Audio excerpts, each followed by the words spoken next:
freedom, man. That's what it's all about.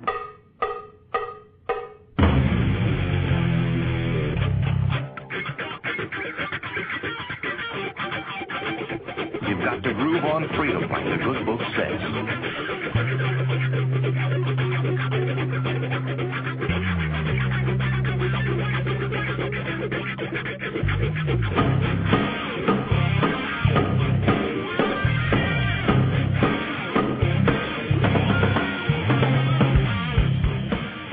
Welcome. You are listening to What on Earth is Happening. This show will discuss the topics of human consciousness, mind control, natural law, the occult, and all issues that affect the freedom of the people of Earth. What on Earth is Happening will endeavor to shine light upon the darkness of our world and to offer empowering solutions to the problems we face as humanity approaches its critical moment of choice. And now, here is your host, Mark Passio.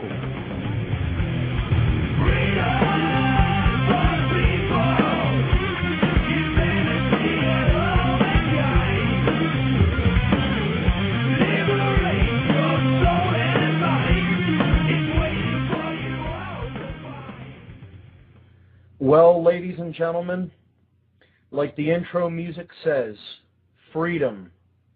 That's what it's all about. And it's about very little else.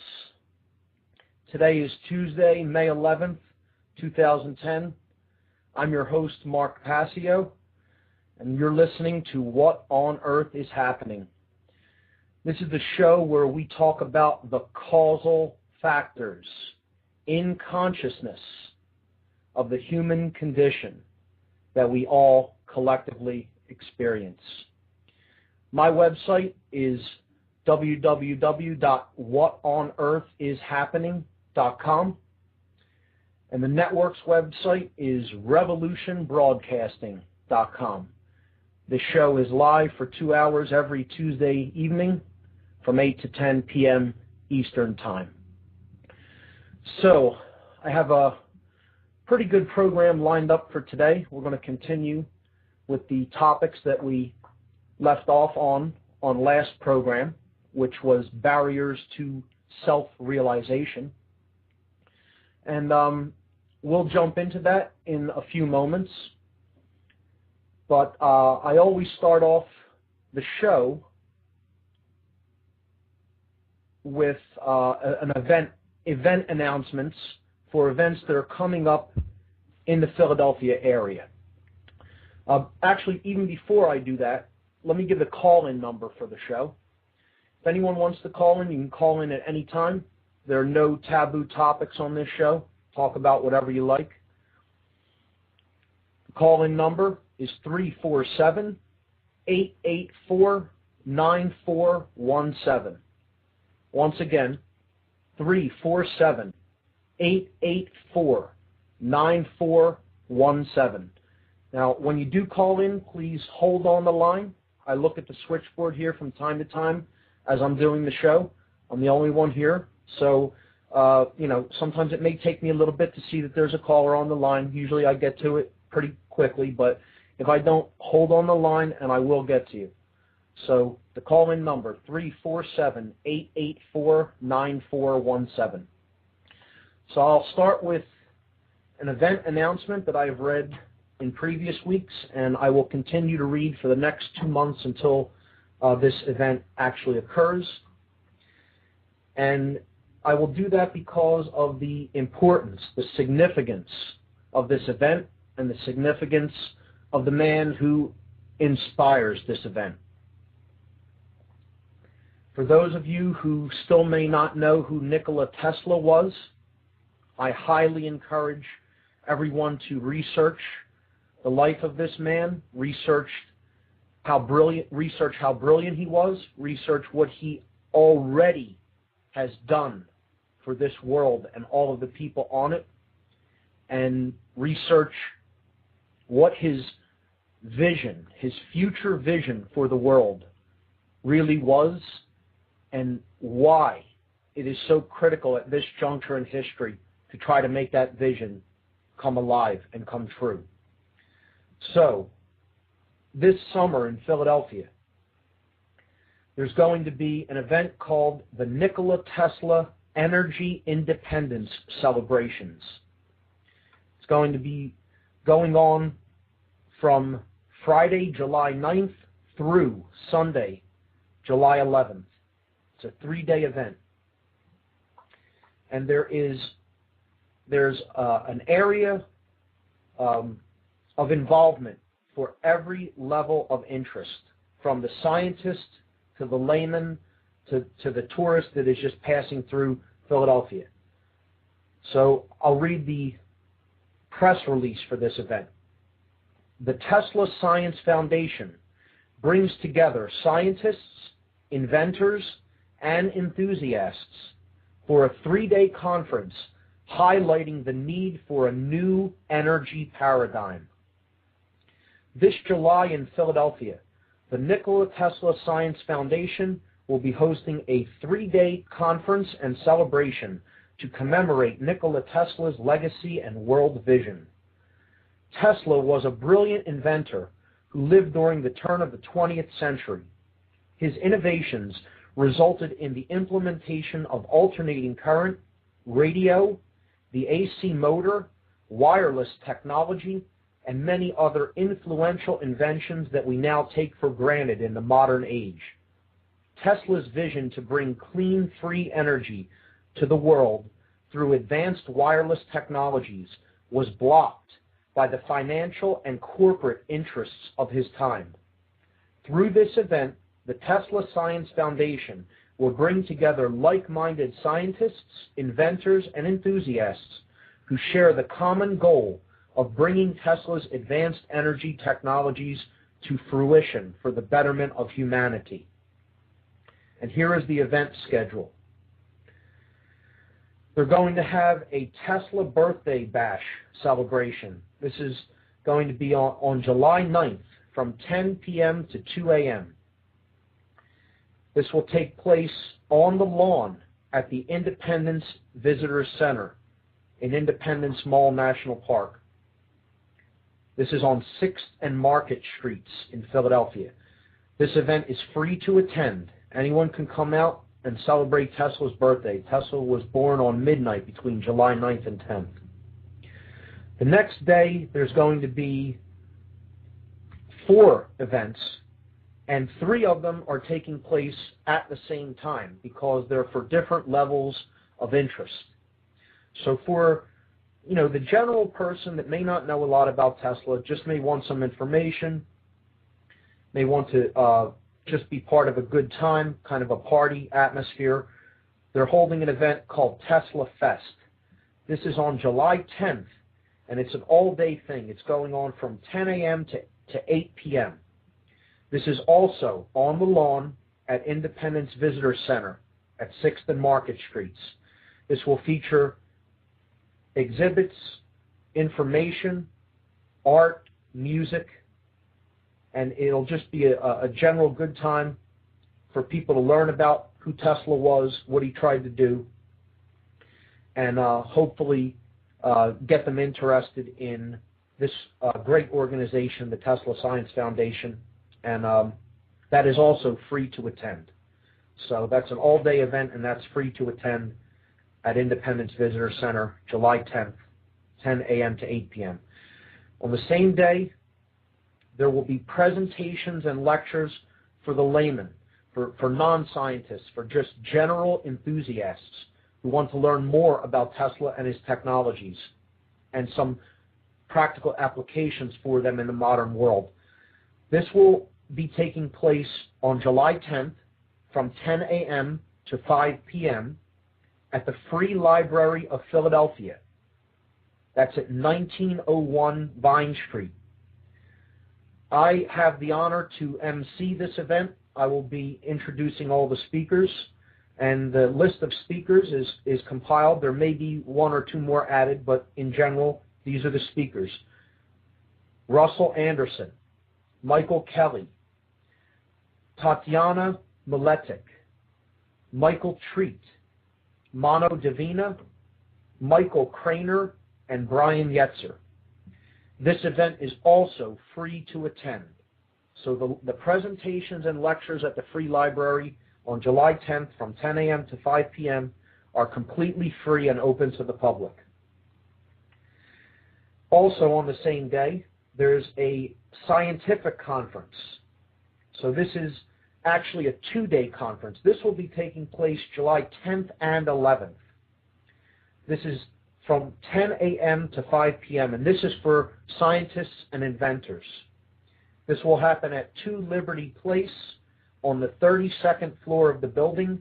That's at 1601 Chestnut Street in Philadelphia.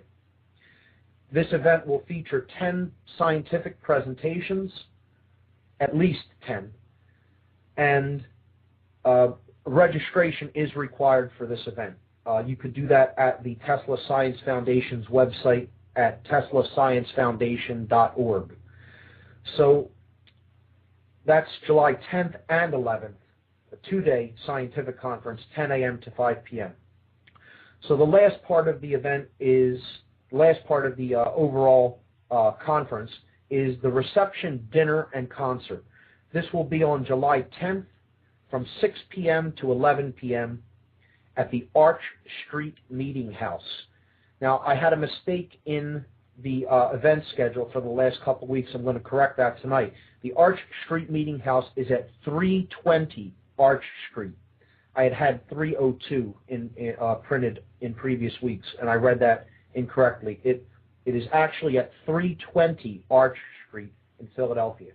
This is going to feature the Divine Hand Ensemble, a great classical music ensemble that is centered around the instrument called the theremin. The theremin, if you've never heard of it, look it up. It's spelled Theremin, theremin. And it's an incredible instrument. It has to be heard to really be appreciated. And the person who is playing it, Mano Divina, who is the conductor of this classical ensemble, is a prodigy with it. He is just incredible, and the tones that come out of this device are just magnificent. So for this reception, dinner, and concert, the pricing is yet to be announced.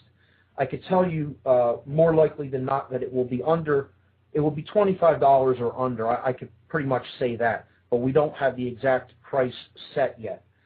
So for a dinner and a beautiful concert centered around a great cause such as this, that's a steal. That's an absolute bargain.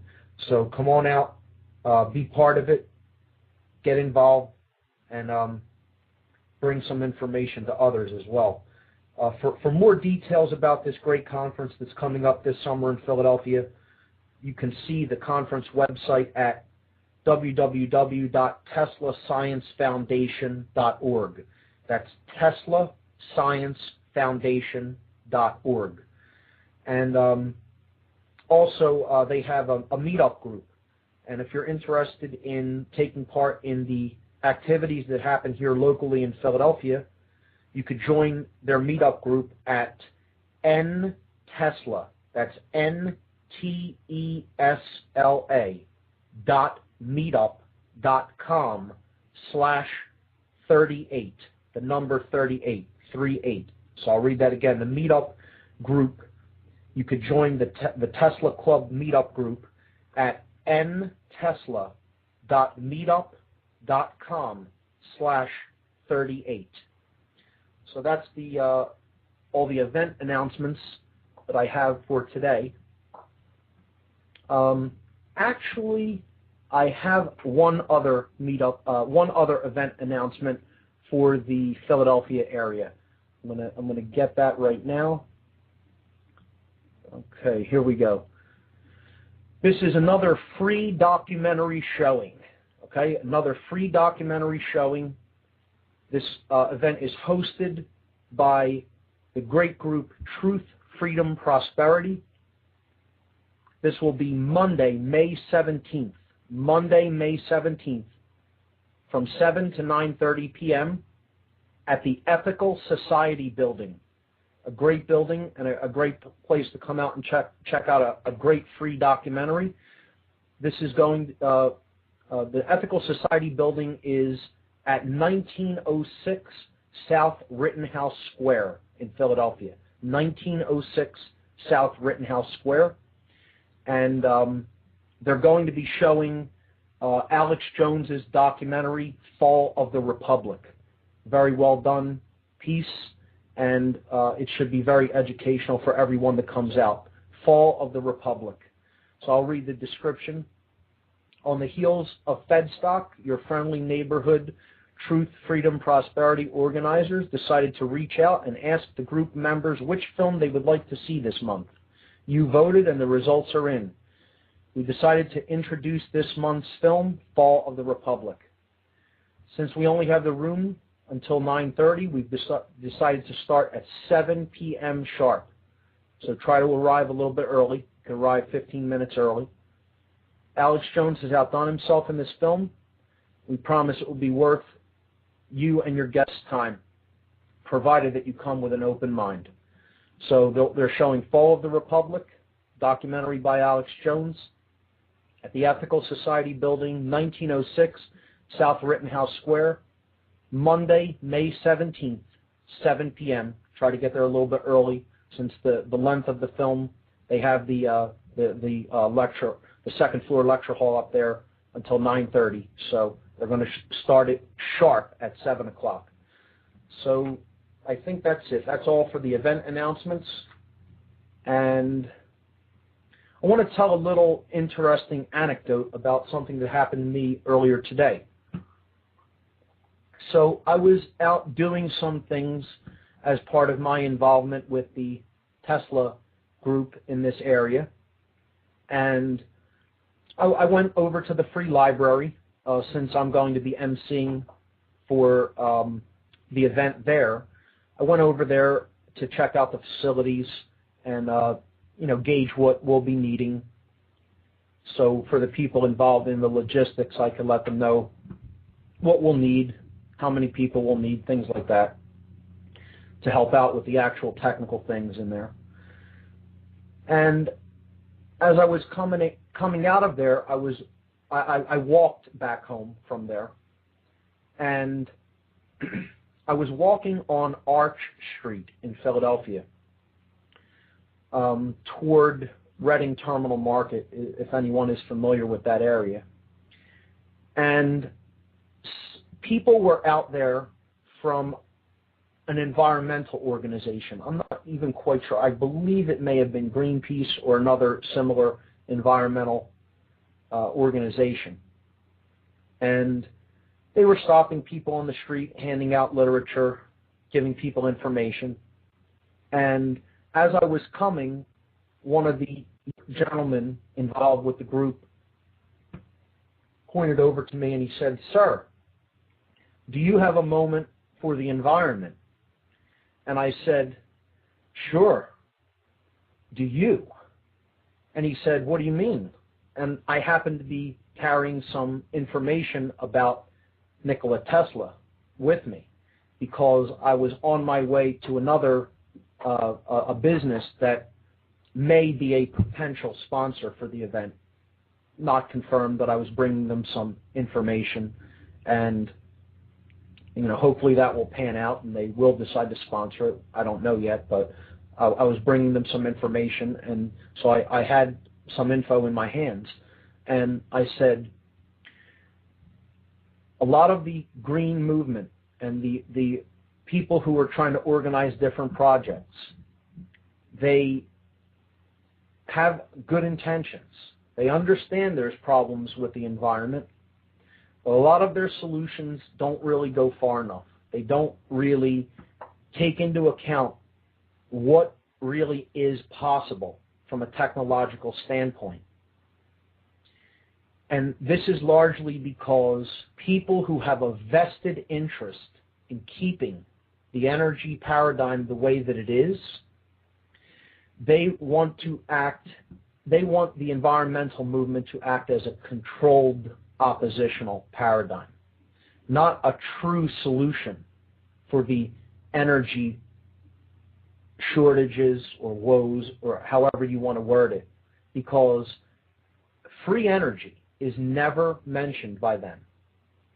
Tesla is never brought up, as if the man who gave us alternating current technology that powers our homes and our devices now didn't have with all of his brilliance and foresight and the vision that he brought forward into science, into the realm of science, he wouldn't know better than they how to actually harness the wheelwork of nature, as he called it, to actually tap the enormous reserves of energy that are all around us and bring them to the people of the earth cleanly and freely.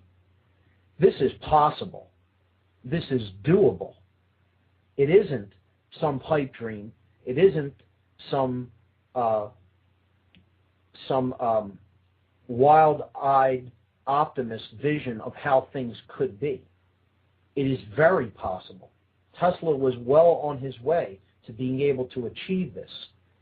And if we get our heads out of the this can't be done way of thinking, this totally controlled way of thinking about what's possible, and we apply our imaginations collectively, we can make that vision happen. It is possible. But we have to be able to envision it, to imagine it, and then not just think about it, but will it to happen, to actually go forward and do it. And we have the minds and the resources to do that. But the problem is the suppression of this level of scientific know-how, understanding, and the suppression of people's imaginations by the status quo, by the controlling class, by the people who have a vested interest in keeping things the way they are, even at the expense of the very planet on which we rely for life. This is slowly going to be broken down, however, because people like this organization are not going to stop. They're going to go forward. They're going to show people that this is possible, and they're going to make this happen.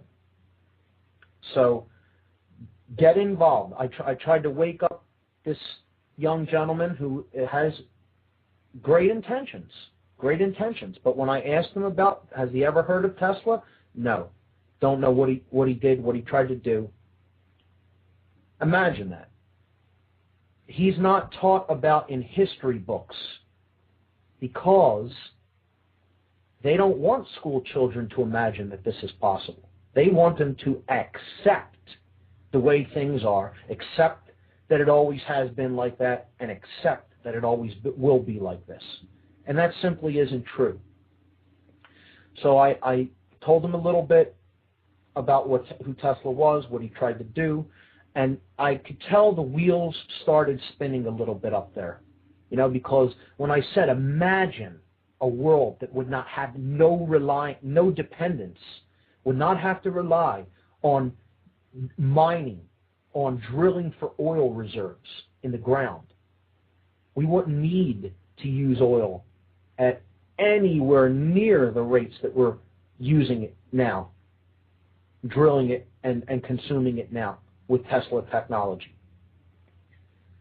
You would power your homes with free wireless electricity, power your cars the same way. You wouldn't need internal combustion engines and all the parts that go along with it. And this is possible. But will it to happen? Do we have the internal will and the spirit of discovery to combine science with the imaginative and creative capacity that a being like Tesla had and displayed in his lifetime? We need to look to somebody like Tesla as an inspiration for what is possible. And that is how I view Tesla, and that is why I'm involved with this group. That is why I'm involved with this conference, because ultimately the control of energy is the control of human beings. It's that simple. This show is about freedom. And I think it's time for energy to be freed, because energy is the basis of what we all are.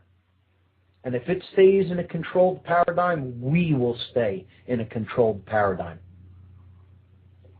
It's critical to the understanding of the big picture, how energy is controlled and how the controllers use it to control us. It's all about manufactured lack.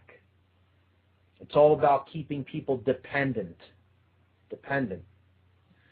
So, with that event being announced and with that anecdote being shared, I'll give out the call-in number one more time. Hopefully we'll get some call-ins today, and we could intersperse calls with some of the philosophical ideas that I have planned to discuss on today's show. The call-in number is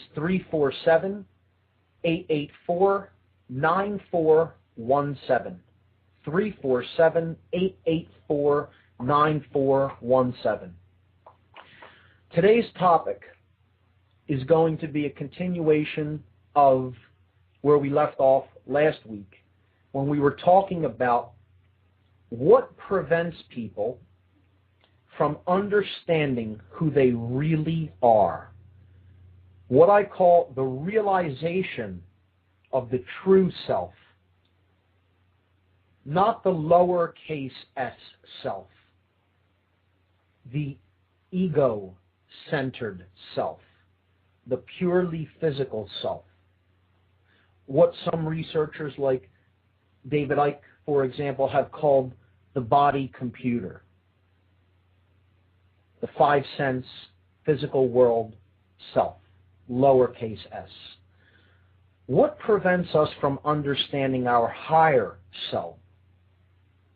The self with a capital S. So why is this important to understand? Why is this a critical distinction to make between these two aspects of the same word, the self?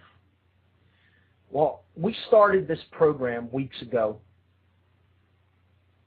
and I brought up the idea that ultimately all knowledge really worth understanding is self-knowledge. The knowledge that is going to really get us out of the mess that we are trapped in right now is knowledge of who we ultimately are. Self-knowledge. This is important because if we are to understand the root causal factors that create the suffering that we experience here on earth, we need the ability to tell truth from falsehood. And ultimately that comes from knowing who we really are, from understanding the true self, the higher aspects of the self. And this is what consciousness really is. Consciousness is letting go, true consciousness is letting go of attachment and illusion, getting out of fantasy land, of believing in fantasy and nonsense. And it's understanding what is real versus what is not real.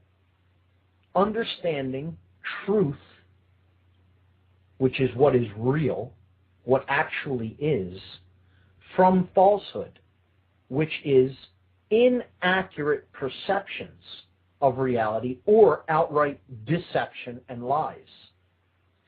And sadly, the reason that humanity is in the unfortunate position that it is in right now is because vastly more people than not have not developed this capability. The ability to understand and be able to tell truth from falsehood. This is the underlying causal factor of why we suffer. And I will continue to stress that every week here. I will continue to repeat that every week. That is the root primary cause of what is taking place on this planet. Now, when we talk about issues like truth, invariably there will be people who insist upon the idea that there is actually no such thing as truth, that perception is reality. This is the notion and the ideology, as we talked about before on this program, known as solipsism. I'll spell it. S-O-L-I-P-S-I-S-M. Look it up, understand it, and also understand this is the main root ideology that leads to suffering. People insist upon the notion, the belief, that there is no such thing as actually being able to know what is taking place, the truth. And they insist that their own perception is reality. Not just their perception of reality, but perception is reality. This underlying ideology gives rise to every other ideology that creates suffering in the human condition. It's called solipsism. It leads to pure left brain scientism, or high intellect divorced from wisdom. The kind of things that lead to hydrogen bombs being built, instead of wisdom prevailing and someone saying, should hydrogen bombs be built? Not intellect saying, can we build them? And if we're paid enough, will we build them? See, that's intelligence only. Left brain intelligence only says, can it be done? And I'll do it if I'm paid enough to do it. Let's find out if it can be done, and if there's a budget there, I'm in. But wisdom, true wisdom would say, should I be doing this? Is it right? Wisdom always asks the question, is it right? Which leads me to the next ideology that solipsism creates. Moral relativism. Not believing that there is, not knowing that there is any such thing as true, right, and wrong. The idea that these are relative ideas and that there is no such thing as morality. Well, that follows ideologically, because if there's no such thing as truth, which is what a solipsist believes, then there isn't any such thing as morality, certainly, because there's no such thing as right or wrong. It's all relative. This is the notion of moral relativism. That's a very quick and slippery descent from there to social Darwinism. The idea that some people have the right to decide who lives and who dies. And from there you get totalitarianism, you get eugenics, you get genocide, and every other extreme level of suffering that we experience over and over and over and over again, endlessly, seemingly, until we get out of that underlying ideology. So we discussed that, and that's very important into understanding what blocks us from understanding the higher levels of self. We talked about the aspects of human consciousness: thought, emotion, and action, and how those three have to be brought into unison with each other, such that we are a being that as they think, so they feel, so they act, and that they cannot be internally divided through the force called opposition, internal opposition within. That's what divides our thoughts, our emotions, and our actions, and gets us to take action against what we really think or believe or feel. We also discussed the human brain. We talked about the components of the brain because that's part of understanding who we really are. We need to understand how the brain functions. Okay? We need to understand what will balance or imbalance the brain. And we talked a little bit about brain imbalances. What creates brain imbalances? And we talked about what happens when the left brain becomes extremely imbalanced. And I'll be discussing that a lot tonight on the program. Okay? I call this the prison of the left brain. When somebody becomes so left-brained that they are trapped in that unidimensional, linear way of thinking, the prison of the left brain. It goes hand in hand with some of the other barriers to self-realization that I'll be talking about. Hopefully we'll get to that one this evening. On this show, previously we talked about the dynamic forces of love and fear. Love being the expansive force of consciousness and fear being the force that shuts consciousness down. We talked about how those things are intricately related to the worldview that people hold. And brain imbalance ties in with that. What kind of worldview do you hold? How do you see yourself in relationship to other human beings and to the universe in general? A connected part of the whole, of this ocean of consciousness, of awareness, or is everything separate? And is it every being out for themselves, no matter who they have to step on to get what they need? Okay? Worldview. We talked about the schism of the worldview. The two extremely imbalanced worldviews, one to the left brain, one to the right brain, those being randomness and determinism. In past weeks, we talked about the forces of magic and sorcery, being the arts and sciences of influence, how to influence thought and behavior, how to create change, not only within the self, but in others through influence. We talked about how these forces lead to two conditions, order or chaos. And the underlying understanding of how order and chaos are ultimately created in the world is called natural law. And we talked a lot about natural law in previous weeks, and we will discuss that further in future weeks. What creates order?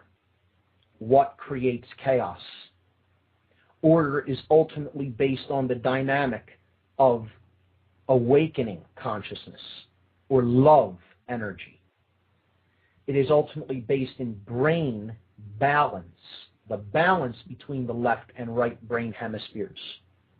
Chaos is rooted, has its roots in fear, and it has its roots in control, external control of other people.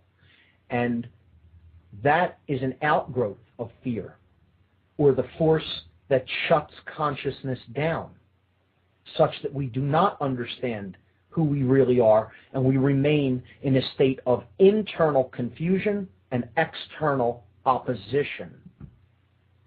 And that's how chaos is created. So, upon discussing all of these dynamics, which you can go back and listen to on previous podcasts, all the podcasts are right up on my site at whatonearthishappening.com. I redesigned the podcast page. You can listen embedded right in the page, or you can choose to download the MP3 and put it on a mobile audio device. And now there are pictures up there that are associated with each particular podcast. So some of the topics that are discussed, there are associated images. And that's, you just go to whatonearthishappening.com and click the podcast tab, and that will take you to that. You can read a description of each podcast, and the sound file and pictures are right there. So, last week we began the discussion of the barriers to self-realization. And I'm going to continue with that now by relisting them, and then we'll take them one at a time and I'll continue to expand upon them each individually. There are 4 main barriers that block us. These are walls that are already erected from the time we come into the world, and that we continue to strengthen. We continue to erect these for others to come after us, to perpetuate the same condition. And that is ultimately the lack of understanding of who and what we really are. These 4 main barriers to awakening, to the realization of the true self, are as follows. The 5-sense illusion. That's number 1. This is identification with matter, with the material realm. Identification and continual focus upon only the physical level of being. Now, the physical level of being is important, but being so attached to it that you really pay no attention to the mental or spiritual levels of being will get you in the mess that we've gotten ourselves into. So that's the first barrier to really waking up. The identification with the world of matter.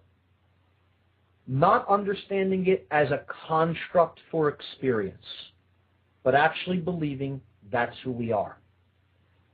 Number 2, the second barrier to the realization of the true self, the higher self, is ego identification. So this is a second form of identifying oneself with something that one is not, or in other words, with illusion.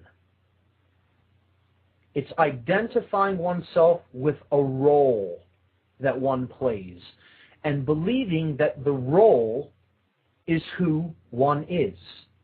This would be the equivalent of an actor starting to believe that they are the character they play. Okay?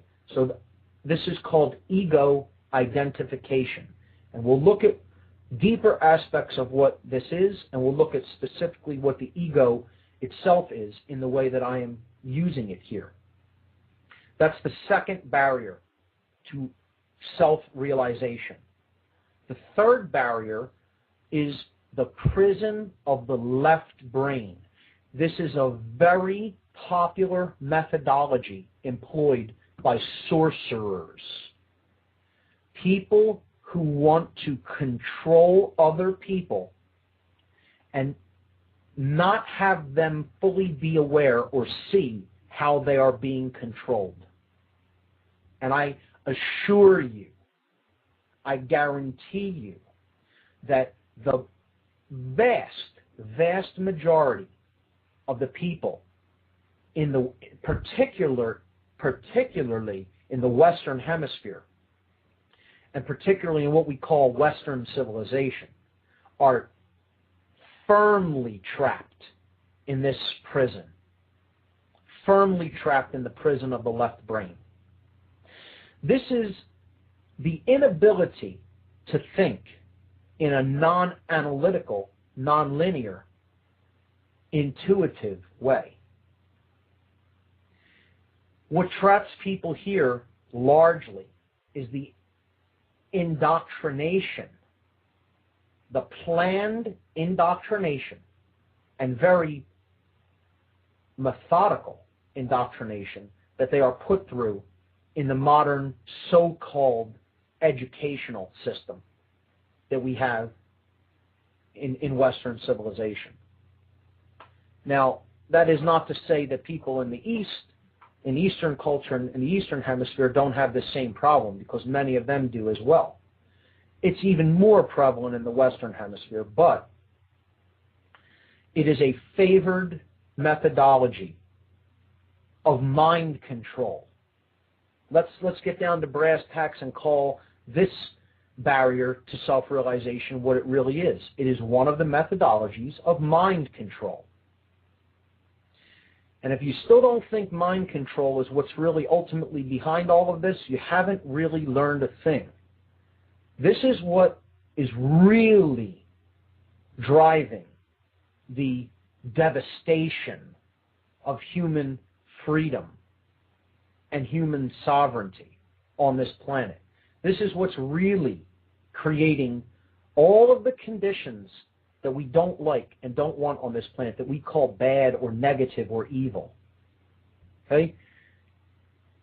The prison of the left brain, the third barrier to the realization of the true self, is a critical one, because so many people are trapped in that modality of consciousness. And when they're trapped there, they're only a half of a person. They're only really half of an actual being, of a human being. Okay? They haven't developed the intuitive faculties. They haven't developed the nurturing faculties, the sacred feminine aspects that go along with being connected firmly with the right brain hemisphere. That's not to say the left brain hemisphere isn't equally as important, because it is. They need to be brought together in balance. So that's the third barrier to self-realization. And the fourth barrier could be one of the strongest, could be the strongest. This is another form of attachment. It's the strong belief and attachment to institutionalized systems of thought. So I'll say that again. Being strongly attached to institutionalized ways of thinking and being in the world. Institutionalized belief systems. Because that's what these ultimately are. They're ideologies. They're belief systems. They're not philosophies. They're not true understandings. They're not recognitions of anything. Certainly not recognitions of natural law principles.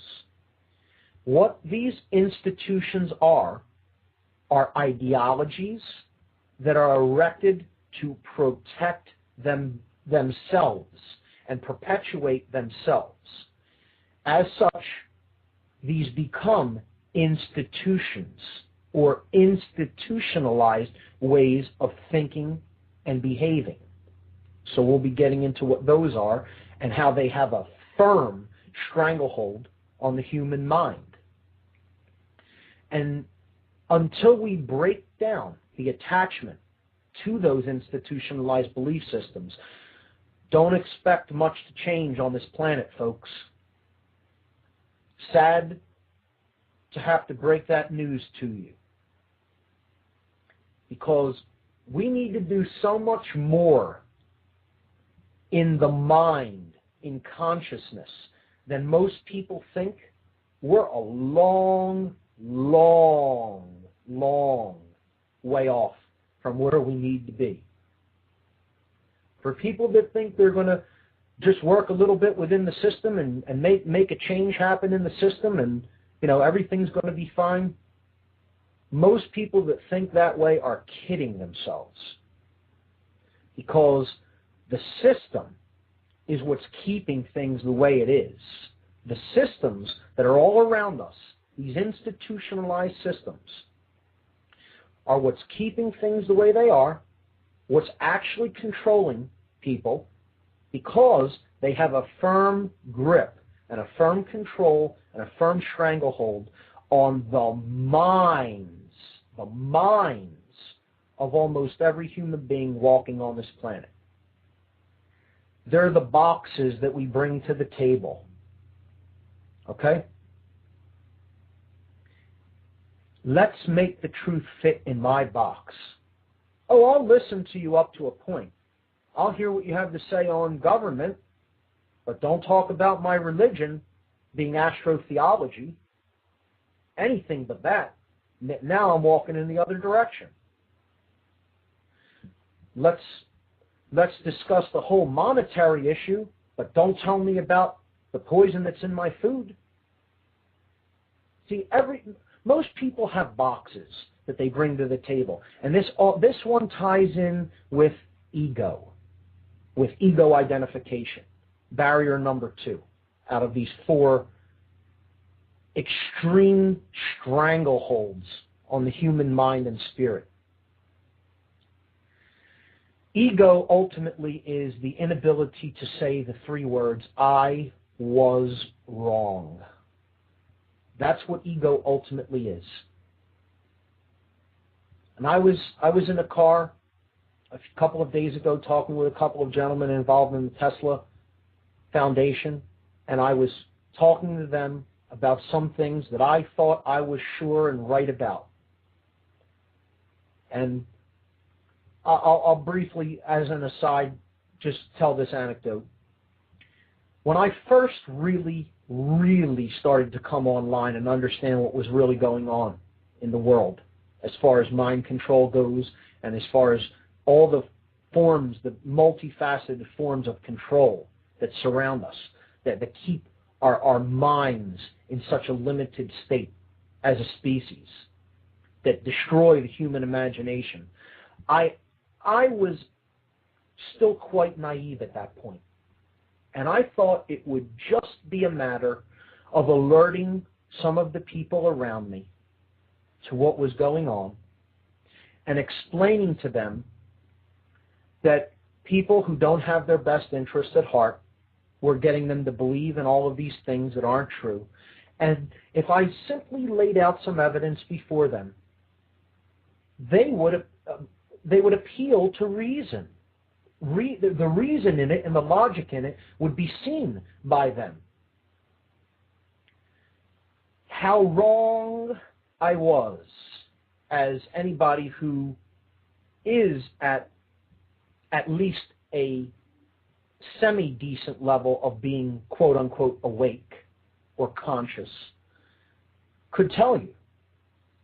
It isn't just a matter of explaining information to people. See, because they're shut down at a deep ego attachment level. They're shut down. Their consciousness is shut down from the level of the inability to admit that they are wrong about something that they are firmly attached to, that they believe is the case, that they accepted as their perception of reality and began to believe that that is the accurate perception. So they formed an attachment to it. And giving that up, even beginning the process of giving that up, is too much for them to bear because they have their identity wrapped up in it. Or barrier number 2. Their ego is identified with it. They're attached and identified with that belief. So this is what we're going to be more deeply talking about and further fleshing out for the remainder of this program. I'm going to start with number 1, which we touched on briefly at the end of last week's show, and that was the 5-sense illusion. The 5-sense illusion. We talked about that the 5 senses are our ways of experiencing reality. There are ways of experiencing the universe. These are our biological technologies. Our eyes. These are receptors for certain visible wavelengths or frequencies of light. So the eyes are one of our receptors, antennas if you like, ways of picking up frequencies. You have your ears. You could hear sound frequencies within a certain range. that the equipment, the biological equipment we have, is attuned to, that is capable of picking up. We have smell, which works on the same principles. We have touch, and we have taste. The five senses. Now, why do I call it the five-sense illusion? Well, this is because what we get wrapped up in is identifying with the frequencies, the wavelengths that we can pick up with the sense perception organs. We get wrapped up in the notion, in the belief, in the idea that this is all that exists. Hand in hand with that notion that only those minuscule frequencies in the totality of the frequency ranges that do exist that we can pick up are the only ones that exist. Okay? Hand in hand with that flawed perception or way of seeing what we can perceive goes the notion that matter is purely solid and that it is a solid physical thing. Now, that is an abstract notion, is an abstract thought. And most people have a difficult time with that one. The people that have a difficult time with that one usually are the very left brain imbalanced or left brain prison people. Okay? They have a problem with that one because their five sensory perception is telling them, wow, matter is solid. I can't put my hand through that piece of wood or that piece of metal or that brick. Okay? It's solid. It is solid at the macro level at which we experience it. So what I want to start to talk about today, and I'm going to spend a decent amount of time on this because in my presentation when I give it live, I don't really get a long time to flesh out this idea, and I think it's critical for us to understand how this really works. So the five sense illusion of matter, when we're talking about large amounts of matter or the macro domain, macro meaning big, large things, things that we can see, okay? We experience them as solid, but what they are made of are atoms. And if you ask anybody that knows even a little bit about the structure of an atom, they will tell you, one, we don't really fully understand what an atom is even to this day. And two, an atom is anything but solid. It contains upwards of 99.9999999% empty space. And those quantum physicists, those who study matter at the quantum level, the very, very small scale, will tell you even that level, even that small amount of matter that we think is solid is actually, when you get down to examining it, only a tendency, only an expression of energy, only a potential, that being the key word, potentiality. So in the next hour, we're going to continue to flesh out the five sense illusion and how this potential, which is pure energy, becomes manifested as a physical particle, physical matter, and as events in our reality. Okay? I'll flesh that out in the next hour. You're listening to What on Earth is Happening. I'm your host, Mark Passio. Thanks for listening for this hour. Be back shortly. Freedom, man. That's what it's all about.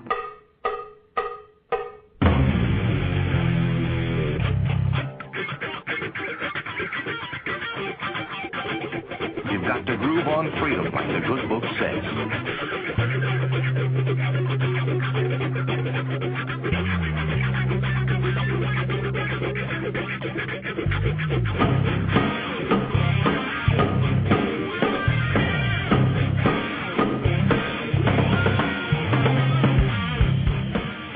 Welcome.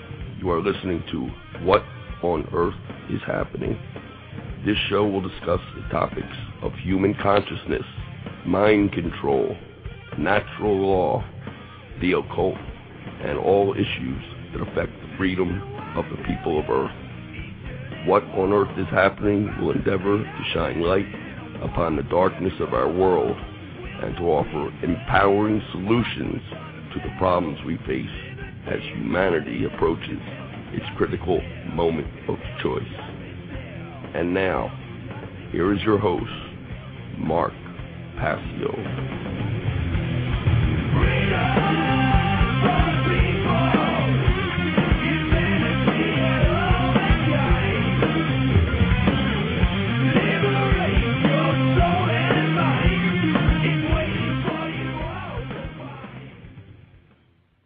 Welcome to Hour 2, everyone. Liberate your soul and mind. It's waiting for you all to find. What great advice.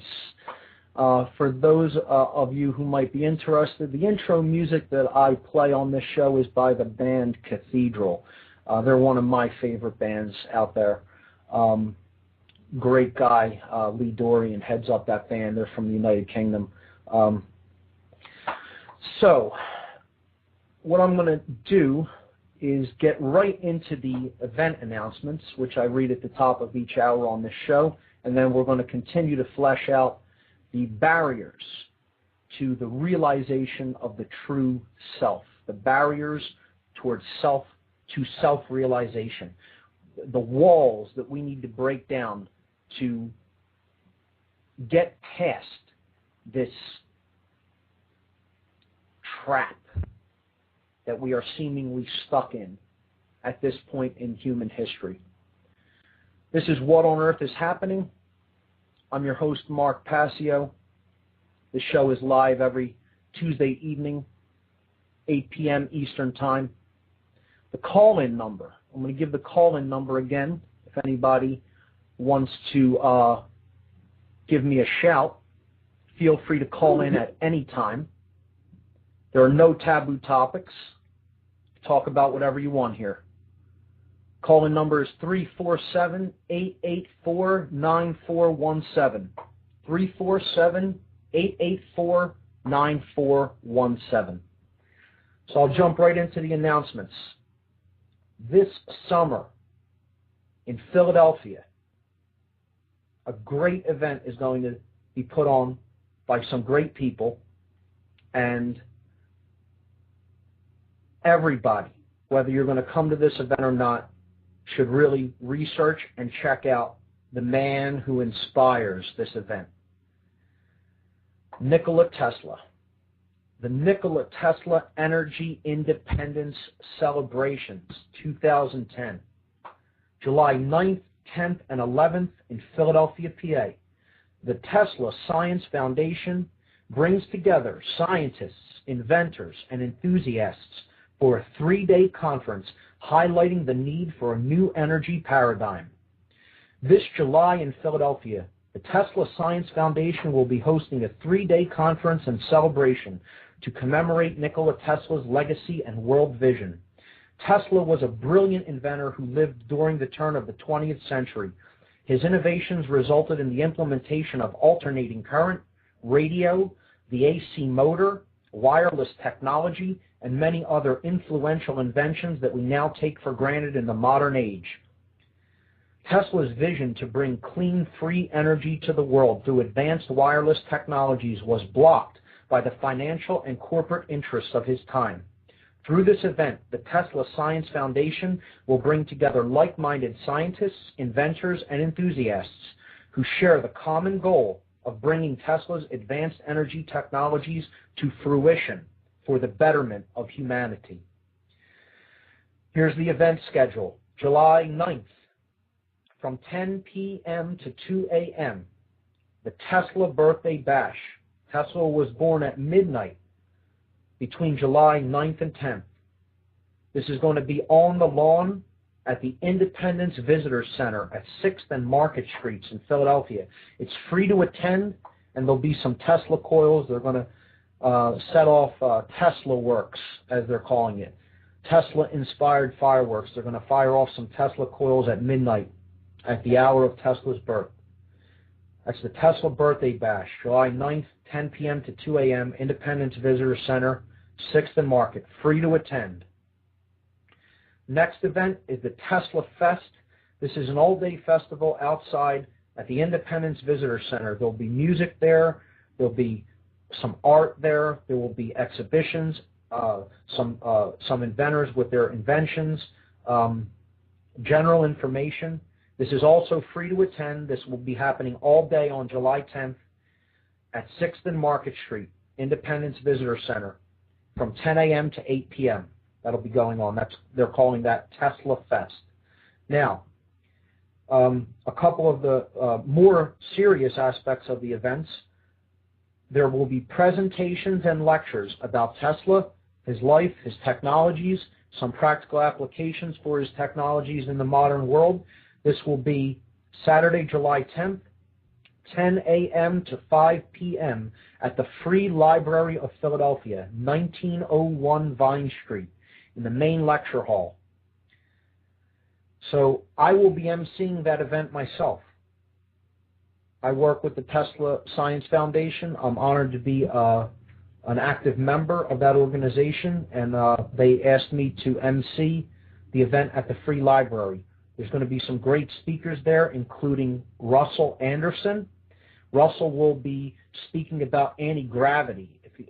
This is a guy people really need to check out, and electrogravitic propulsion technologies. He has an anti-gravity flyer based on some of the technology of not only Nikola Tesla but also T. Townsend Brown. So he is one of the speakers. Michael Kelly is another speaker. Tatiana Militek, Michael Treat, Mano Davina, Michael Craner, and Brian Yetzer. Confirmed speakers for the presentations and lectures at the Free Library of Philadelphia. This is also free to attend. All of these great speakers, presentations, information on Tesla and related technologies, July 10th, 10 a.m. to 5 p.m. at the Free Library of Philadelphia, 1901 Vine Street, totally free to attend. There'll be a reception, dinner, and concert on the evening of July 10th, 6 p.m. to 11 p.m. at the Arch Street Meeting House. That's at 320 Arch Street. This will feature the classical ensemble known as the Divine Hand, the Divine Hand Ensemble. Check out their website, www.divinehand.net.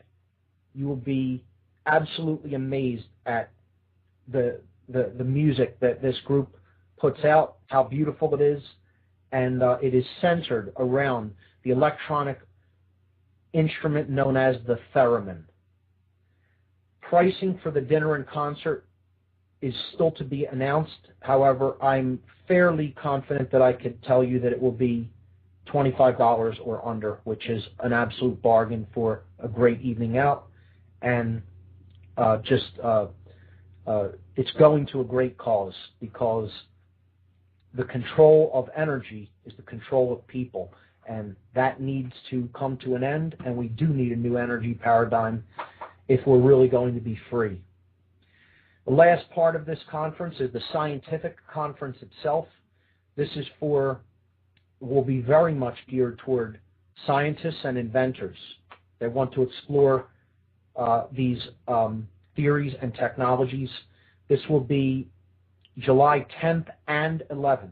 This will be really the bulk of the conference, and what it's really for is to support scientists and inventors who are forward-thinking and understand why we need the application of Nikola Tesla's technologies, his more advanced technologies now more than ever, and not just to develop them, but to develop them in the service of humanity and human potential.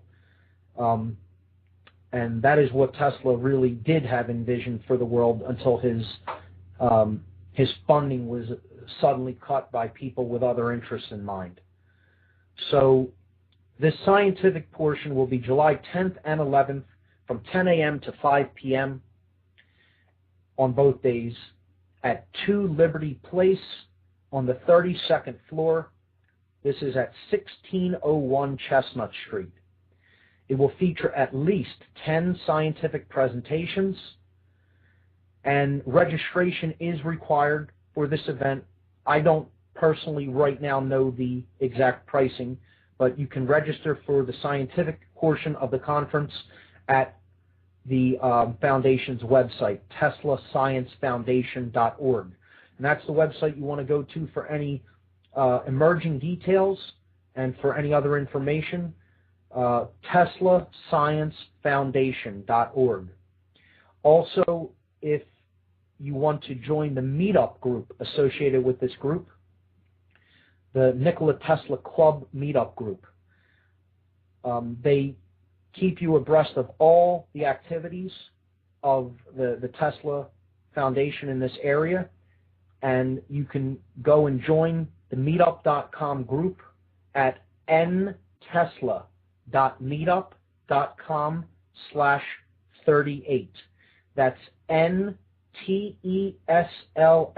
ntesla.meetup.com/38. Okay? So that's the first announcement. The second one that I have for everyone is a free documentary showing of Fall of the Republic will be shown at the Ethical Society Building in Philadelphia, 906 South Rittenhouse Square, Monday, May 17th from 7 p.m. to 9:30 p.m. Be there sharp at 7:30 because it's a long film. It's a great documentary. Come with an open mind and be on time or early because the film is going to be started at 7 o'clock sharp. Fall of the Republic, free documentary showing. Invite your friends, invite your family members.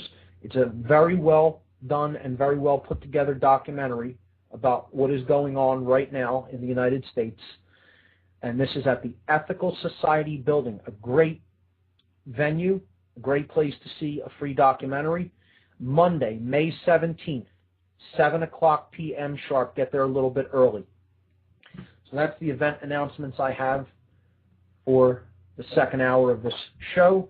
And I'm going to jump right back in to the philosophical ideas that we were, and in many ways, scientific ideas that we were discussing on the first hour. We were talking about the barriers to the realization of the true self, the barriers to self-realization. Now, right in the word realization, there is a clue to what it is. You are using your real vision because you are using your real eyes. This is not accidental. This is not coincidence. This is something that as you start to understand more and more about what is really going on, and as you open your consciousness more and more, and you open your mind up to possibilities and to imagination and to higher level understanding than pure intellect, than left brain understanding. When you open your mind to wisdom, to the wisdom that is contained and is nature, is natural law principles, is the divine ordering intelligence that is inherent in creation, you start to understand that the truth is embedded in the language that we speak. Words can tell us so much about deeper meaning, deeper purpose, and to help us to gain an accurate perception of reality regarding what's taking place within us and in the realm in which we exist, the so-called external world. So right in the word realization is real eyes, phonetically. Realization, using your real eyes.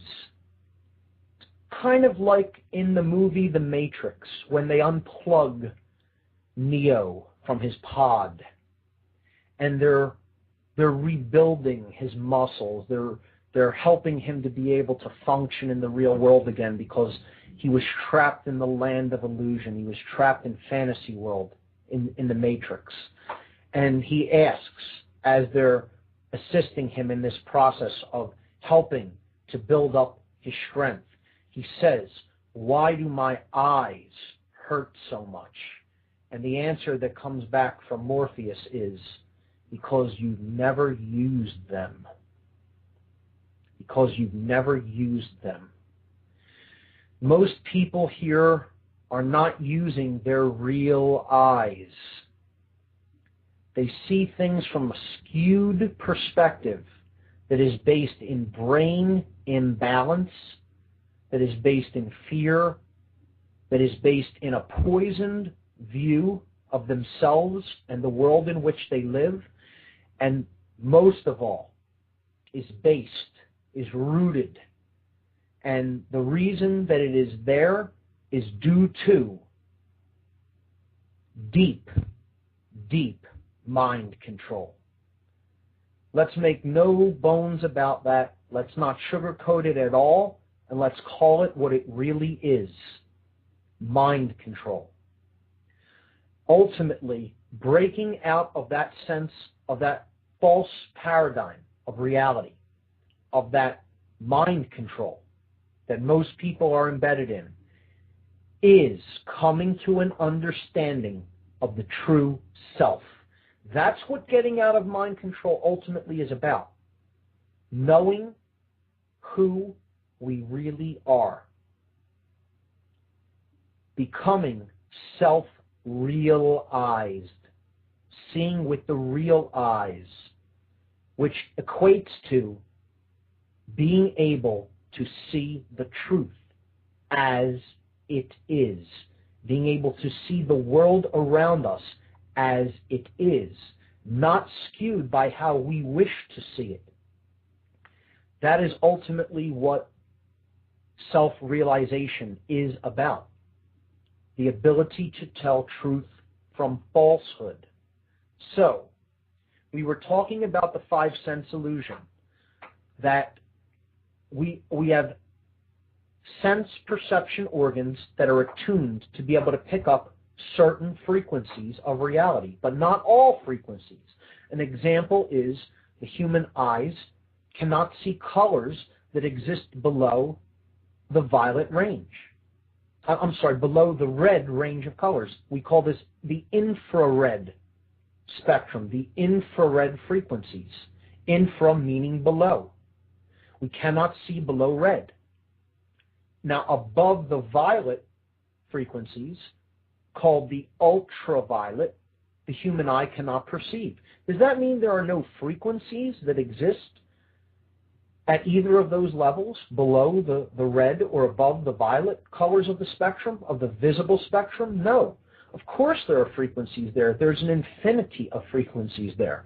The eye is not attuned to perceive them, and therefore we can't see them. It doesn't mean they're not there. A dog whistle is another great example. The human ear is attenuated, is attuned to being able to receive and pick up and process and decode certain frequencies of sound. Does that mean other frequencies of sound do not exist that other beings with different sense perception organs or biological technologies would not be able to perceive. Of course, would be able to perceive. Of course it doesn't mean that they're not there. Okay? A dog can hear sound frequencies that a human ear cannot perceive.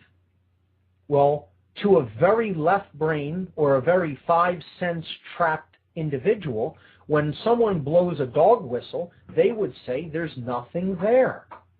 That doesn't exist. There's no sound there. No sound is being generated. Well, sound waves are leaving that dog whistle, and they are striking your eardrum. Your eardrum does not have the capacity, the ability to pick up that frequency. Doesn't matter whether you want to or not, whether you believe that sound exists or not. It is there. And you will understand that it is there. Just blow one around a dog. Okay? They can perceive it. We cannot. Perception is not reality. When people are locked up in the notion that only that which they can perceive with the five senses is that which is actually taking place around them, they're fooling themselves. They're entering the land of illusion.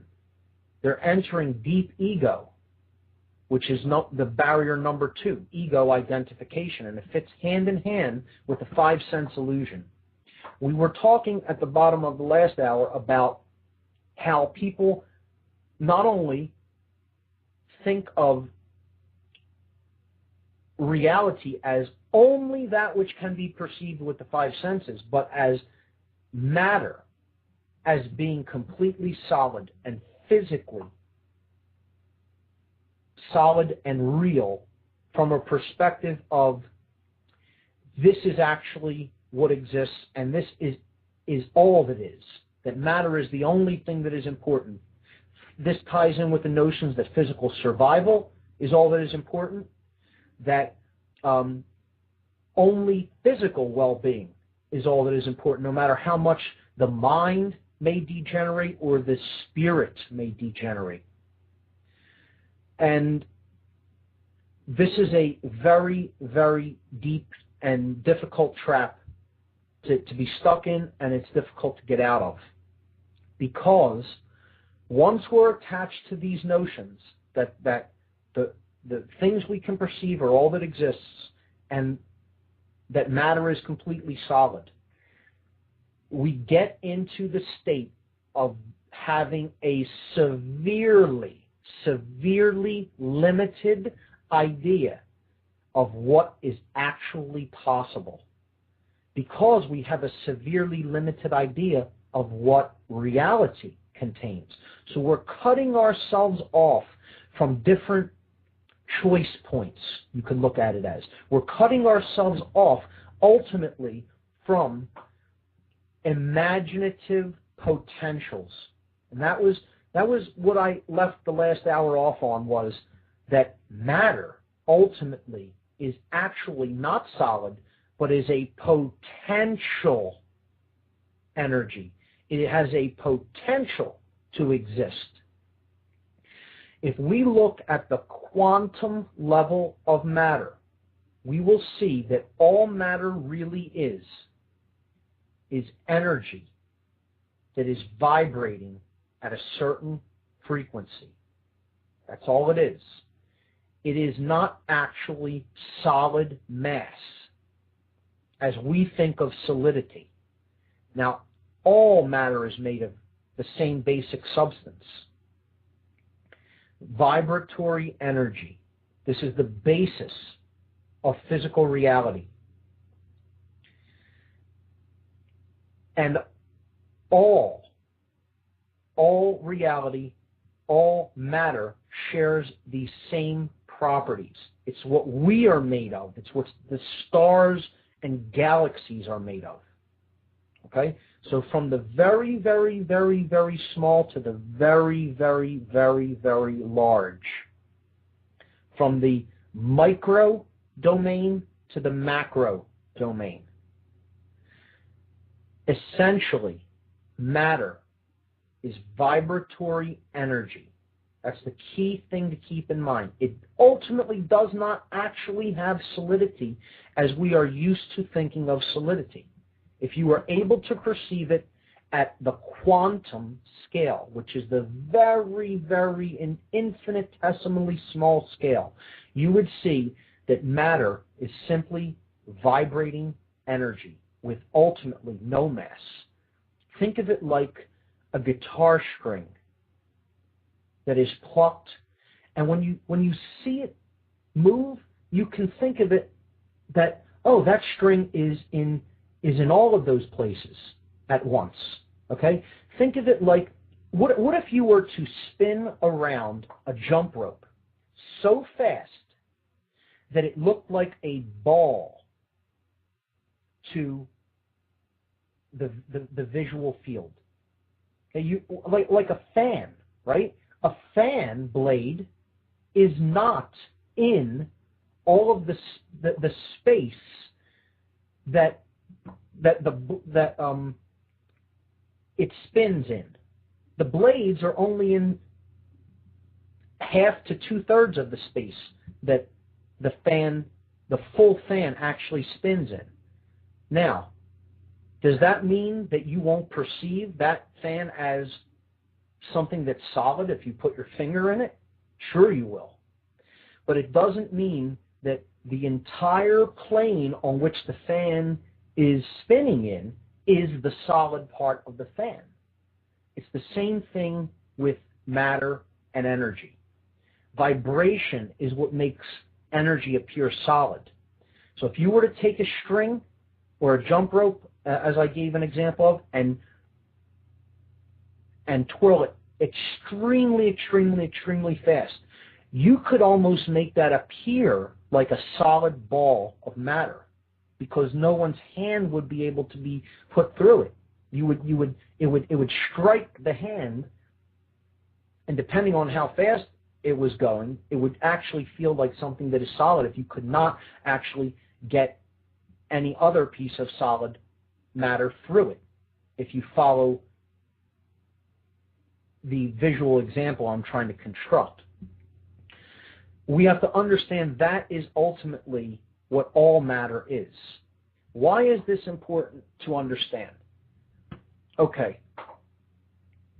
To illustrate why matter as potential is important to understand, I'm going to go into an explanation of an experiment in quantum mechanics that really blew a lot of scientists' minds when this was first done in laboratories, and has deep, profound implications for understanding how our thoughts and actions create the reality that we experience through taking the total potentials that are available to us. Some would call this the imagination. Some would call this the unified field. Some would call this the realm of pure potentiality. It has been given many different names. Okay, the imaginal realm, the realm of pure potentiality, the unified field of existence. That is where all potentials are derived from and grow out of. To understand that better, we need to understand how matter works at the very, very, very small scale. Once we have a firm understanding of how matter works at the quantum scale, I know it will get into a little bit scientific, a little bit technical, but if we understand this at a deep level, if we really, really get what is being said here, we will understand how we create our reality at a macro level, at the larger level, through our decisions. And what our decisions are doing are collapsing paths of potential. They are collapsing possibilities, waves of possibility are collapsed through our choices, through our worldview, through how we think and feel, and ultimately by the decisions we make to actually act in the world. And through a vast amount of people taking part in that activity, because we all take part in that activity every day. We decide what we're going to do with our time. We are thinking about ourselves, our role in the world, how we feel about different situations, what we're going to do with our time, what we're going to do with our resources, what we're going to do with our intellect, what we're going to do with how we feel about things, and ultimately what we're going to do, the action we're actually going to take in the world.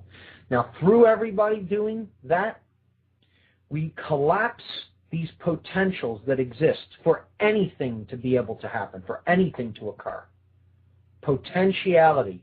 And we collapse them into the creation of what we are actually experiencing in the world.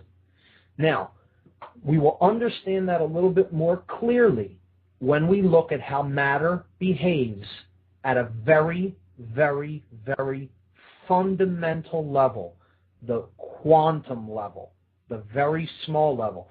Now, the word quantum means amount in Latin.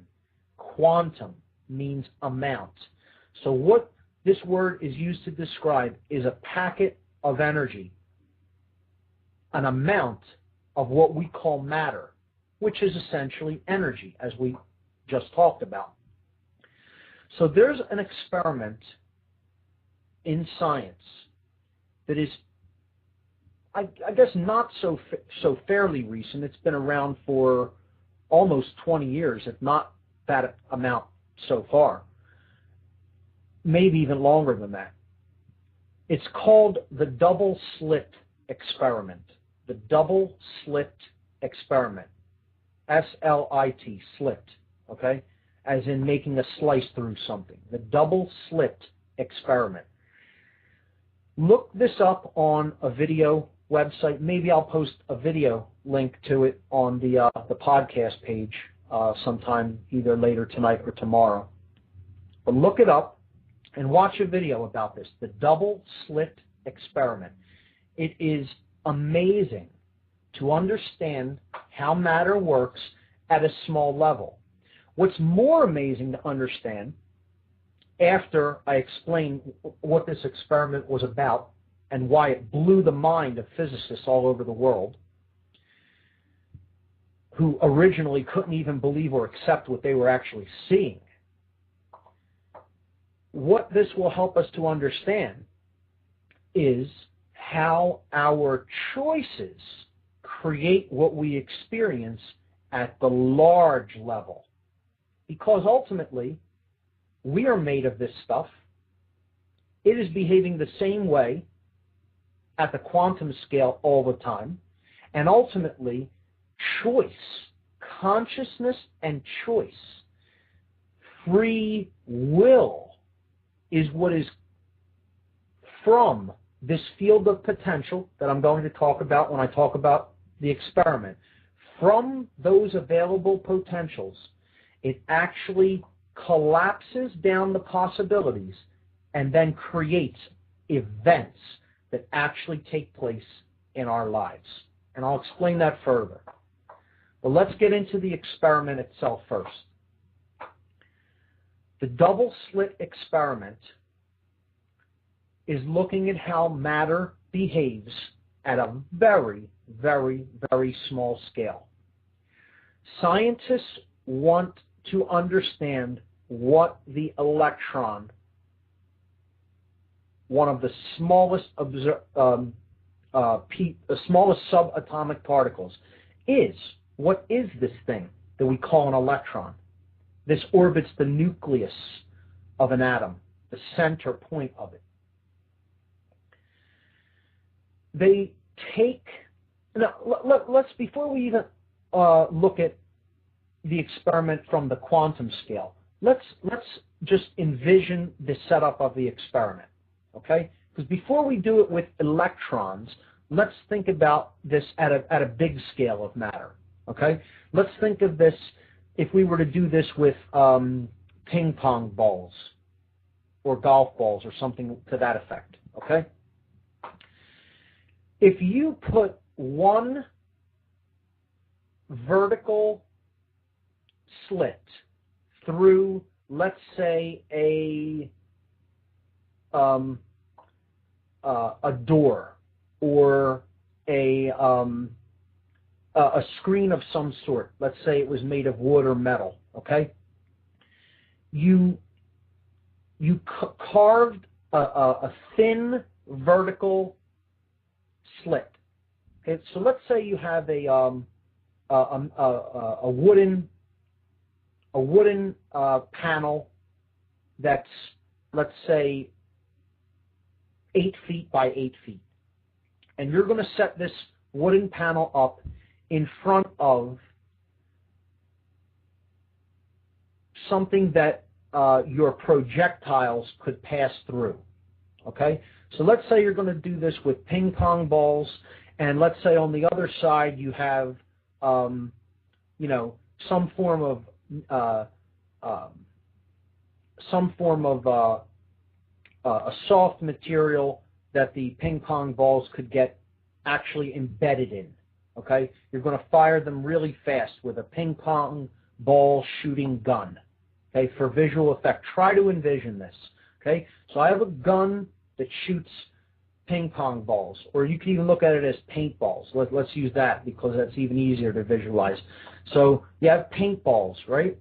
And you got a paintball machine gun. Okay, now you're setting up a screen, a wooden barrier between a far wall that you're going to shoot these paintballs toward, right? And you're carving one slit in this wooden barrier between the far wall and the gun. So envision that, right? If you started shooting these paintballs rapidly through this one slit, the pattern that you would see on the wall would look like an individual line, a vertical line up and down where the paintballs passed through the vertical slit and splattered on the wall behind the slit. You would also have a huge mess of paint where the paintball struck the dividing wood, the dividing screen, the barrier that we put in front of the wall. Okay? Try to envision that.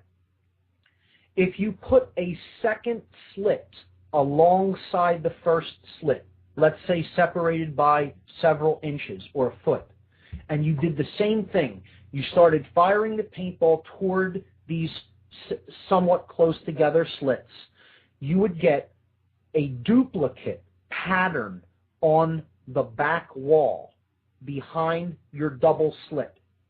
Okay? So you have a barrier with two long vertical slits in it, and you're firing a projectile like a paintball through both of these slits on the back wall. This is just common sense.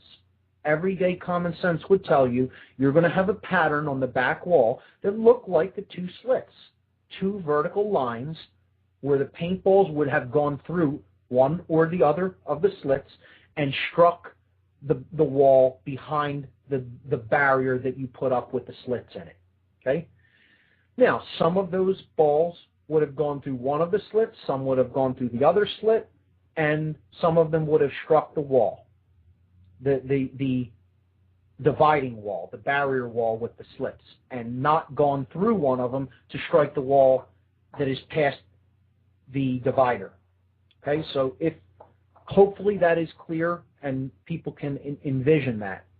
If you have a hard time envisioning it, I recommend you going to some video site like YouTube or Google Video or something like that and just type in double slit experiment. You'll get many visual representations of this experiment, which are extremely interesting. So, continuing with this, it's self-evident. It's very obvious that when you pass large matter through one or two slits, the pattern that you would get on whatever form of measuring device you have on the other side of those slits would be vertical lines similar to the slit. Okay, so now if what quantum physicists wanted to really study is how does matter behave at a very small scale? Is it the same as how it behaves on the large scale, or is it the same, or is it different? Does it behave differently when you go down to the quantum level? So what they did is, instead of firing large bits of matter, they fired really, really tiny bits of matter, very, very infinitesimally small pieces of matter, but pieces of matter nonetheless, called electrons. Now, they do this with something called an electron voltmeter, okay? And, well, initially they did it with something called an electron beam. So they're passing this beam of electrons through one slit, okay? And they get one line. But when they were passing it through two slits, they didn't get the expected result. They didn't get two lines on the measuring device behind the barrier with the double slit in it. They were getting the pattern that you would get with a wave. Okay? I'll say this again. When they passed a stream of very small pieces of matter through this double slit, they would get the result that you would expect with a wave, which is called an interference pattern. When you pass large waves like water through two slits, where the waves go through the slits, when they come out the other side, there is a crest and a trough to a wave. Where the crests meet, you have more energy. If a crest and a trough meet, you get a cancellation in energy. So you would see nothing in certain places, and in other places you would see a measurement of the energy with which the wave were striking the measuring device. This is known as an interference pattern. And you can see this when light passes through something that will block it. On the other side, you'll get something called an interference pattern. If you pass light through something that is translucent, you will get this pattern in the shadow on whatever the light is reflecting onto. So they did this with a stream of small, tiny, tiny, tiny bits of matter called electrons. Passed it through two slits, they get an interference pattern that you would expect with a wave instead of with matter. So what they did is they said, we want to confirm this result because we don't understand it. We're sending tiny bits of matter through two slits, and with larger matter, we get two lines. But with small matter, we get an interference pattern. How could that be? Well, they say they thought maybe the electrons are bouncing off of each other and creating that pattern as they go through the two slits. So what they said is let's prevent that possibility. Let's take one electron at a time and send it toward this screen with these two slits carved into it and see what kind of a pattern we get on the other side, on the measuring medium, on the other side of this barrier with these two slits in it. So they take an electron voltmeter, which is capable of firing one electron at a time, and after hours of sending one electron at a time through this barrier with these two slits in it, an interference pattern emerges on the far measuring device behind the barrier. So think about this. This would be the equivalent of firing one paintball at a time through these two slits, and on the other side you don't get two lines. You would get a pattern that resembles a wave form, like water or like light. It's impossible for the wave pattern, the interference pattern, to have been created by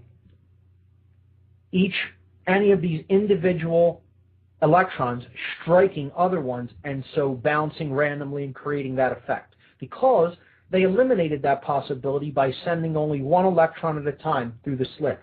Now, think about it. You would think that's absolutely impossible. How could they send one small bit of matter through these two slits and it not form two vertical lines, just like the large matter did? Well, that's because at the quantum level, matter is not solid. Neither is it really at the macro level, but it becomes seemingly so due to a specific quality, which is what the scientists began to understand when they introduced the act of observation. This is why this experiment ultimately became known as the observer effect. The observer effect. Okay? What they did is they placed a measuring device at one of the slits. And you only would need to do this at one of them. Not even at both, but at one of the slits. You could do it at both, but one is sufficient. They wanted to measure how many of the fired electrons actually passed through that one particular slit. So now, what they're doing is they're quantifying what is happening at a specific location in space. They're quantifying how many electrons pass through one of the slits in comparison to how many are fired. When they placed a measuring device capable of reading that information, capable of measuring when an electron would pass through that slit, the result of the experiment changed. What they then saw on the measuring device placed behind these two slits was two lines. The electron went from behaving as a wave function of potential based upon the act of observing and quantifying the electron in space at a particular place, at a particular point, the point at which it enters one of the slits.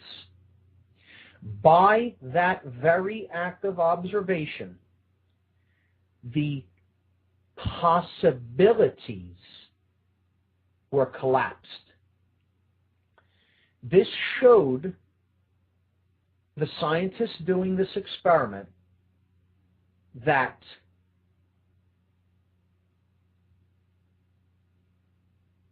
the electron is not an actual piece of solid matter. it is only a wave function of potential to exist and actually become a particle. Now, I'll say that again. What this ultimately showed, the scientists doing the experiment, is that since the electron, when fired one at a time, was behaving like a wave, but when you took away the possibility for it to exist as a wave function, you collapsed. And you did that through how you observed the experiment. By placing an observer at one of the slits and actually counting how many electrons went through one of the slits or the other, you collapsed the pure potentiality of the energy that that electron is.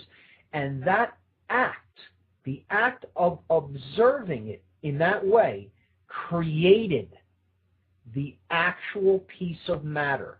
The electron itself was not an actual piece of matter until you set up the experiment in such a form, in such a way, that you could observe it as a piece of matter. When you remove the electronic measuring device from the slits, and it goes back to not knowing how many electrons go through which slit or the other, you get the interference wave pattern again. You put the observer back, and you get the two lines. The electron only becomes the piece of matter at the point where it is observed as such, where it is expected to behave as such. Why is this? First of all, this is utterly astounding, and scientists had a really hard time accepting this fact, that matter is a wave potential of potential energy, and only when consciousness is introduced into the equation do you actually get any solidity. Do you actually create a point particle or an event?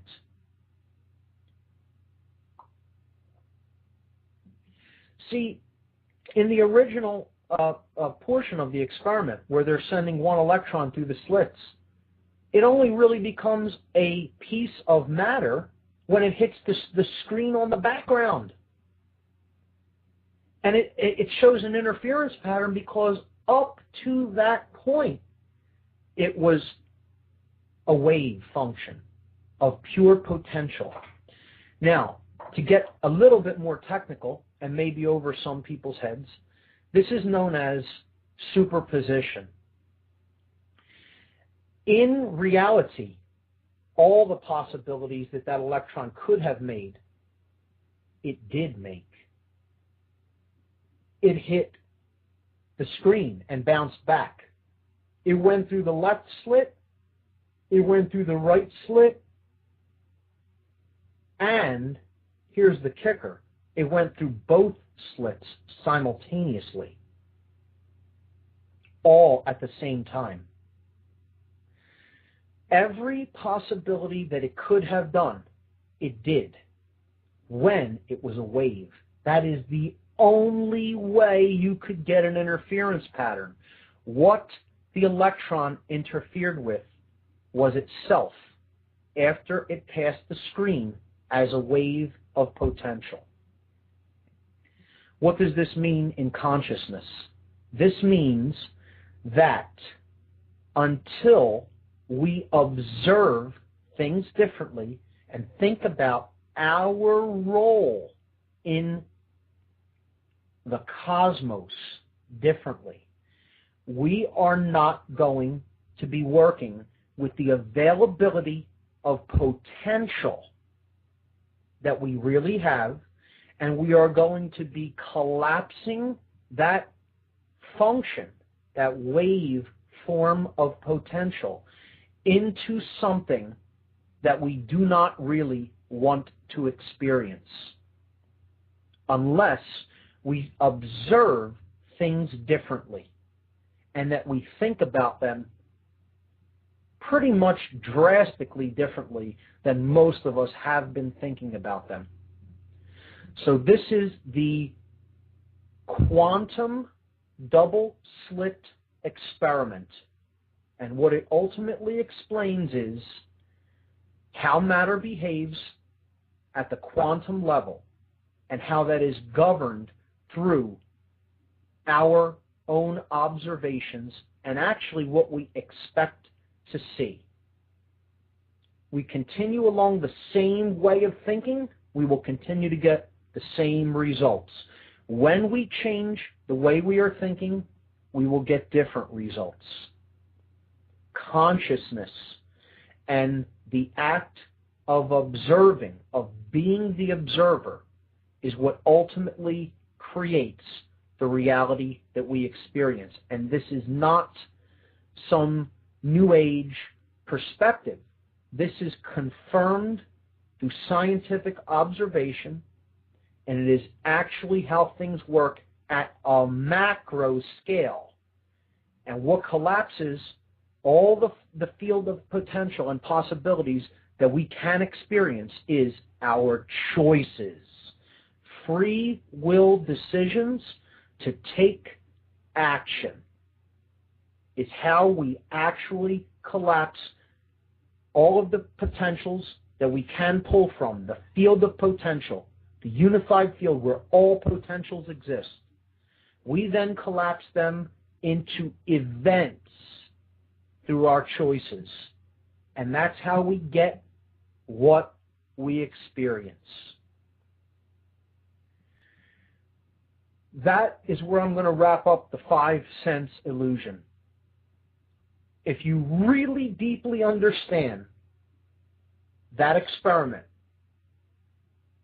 if your mind isn't blown by that experiment, you didn't understand it. Okay? I'll say that again. If your mind is not really blown by that, you'll know you really understand what was explained there. If your mind is completely blown and you can't believe it at first, because that's what happened with the scientists. Okay? I strongly suggest checking out the video of the double slit experiment. And again, perhaps I'll post a link to one in the podcast section. But I'm going to leave the 5 sense illusion at that. Next week, we will continue to cover the barriers to the realization of the true self, and we'll get into ego identification, the prison of the left brain, and institutionalized belief systems. I'm going to wrap up the show a couple minutes early this week, and I will see you here next week at 8 p.m. Eastern Time. You've been listening to What on Earth is Happening. I'm your host, Mark Passio. My website is whatonearthishappening.com, and the network site is revolutionbroadcasting.com. Good night, everybody. See you next Tuesday night.